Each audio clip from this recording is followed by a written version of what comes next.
after that first trip, and I wanted to go back every year and just experience it, get to see the countryside, be out in nature. There's countries in Africa that I really want to visit and see and experience. You know, it was awesome. There's a saying, nobody goes to Africa once, and it is definitely true. Just the terrain and the beauty of it and is unmatched. I liked to read when I was a kid. I spent a lot of time at the library, the public library, school library, and I gravitated to the outdoor type books. I didn't come from a hunting family, but I had a love of the outdoors at a very early age, and I just fell in love with wildlife and outdoors and the naturalistic element.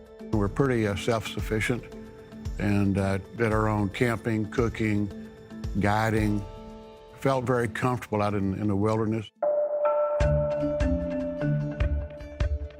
At age 8, my father, who was mostly a fisherman, but I had a grandfather and an uncle that were hunters, and my father put an old Stevens shotgun in my hand and said, "Go hunting, son." It was our first trip to Africa.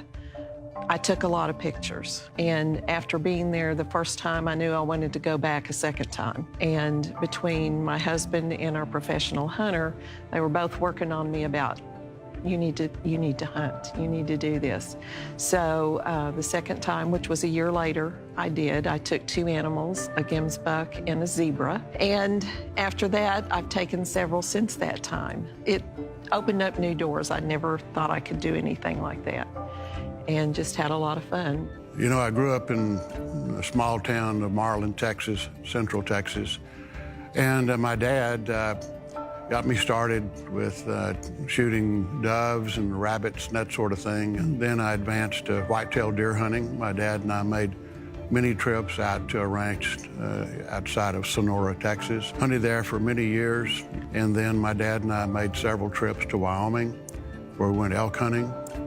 And then after he passed on, I really kicked it up a notch. Started going to Alaska on self-guided hunts. Did a number of those hunts over the years, and then went to Africa. I have 3 older brothers and my father and my grandfather, and we were essentially bird hunters. We hunted pheasants, ducks, geese, grouse, partridge for the most part. I've hunted all my life. I grew up on my family's ranch in East Texas, and hunting was a way of life. It was a way that we put food on the table when I was growing up. Venison was a staple. So a lot of deer and duck and that type of hunting when I was growing up. And I've always loved the outdoors and took it to a different level a few years ago and have always really enjoyed it. And when I went on my first African safari, it just gets in your soul. My interest in hunting started with my husband. I had never hunted, never been exposed to it, and he wanted to go to Africa. It just kind of grew from there. You know, I completely out of my comfort zone going to Africa, scared to death the whole time, and it just turned into a passion. I read fishing books, and I really got interested in hunting books. And from there, it just kind of grew that this is something that I might want to try.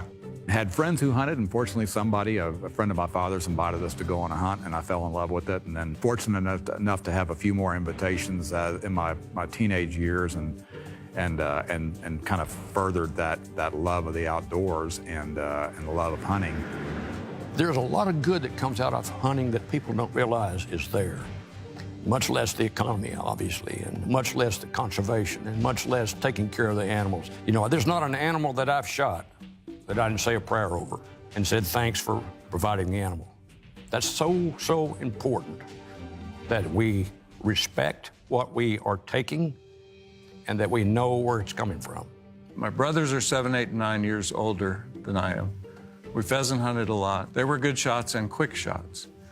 And so years went by where, you know, they said, you probably shot this one, but one of those guys also shot. And so I was never convinced. One day we were walking on the field and I was on the far left.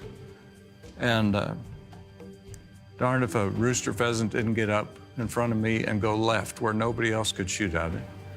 And made a good shot on it. And it dropped. Well, you know, I was 14 or 15-year-old, ran and picked a bird and held it up and said, yeah, And then I looked back, and all three of my brothers and my dad were silent.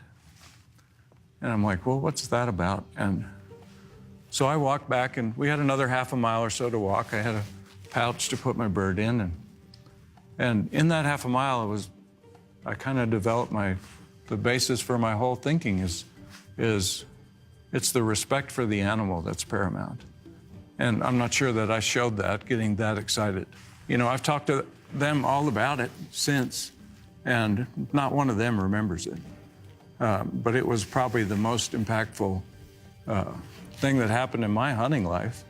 You know, kind of shaped my thinking about wild animals and wild places and wild things from then on.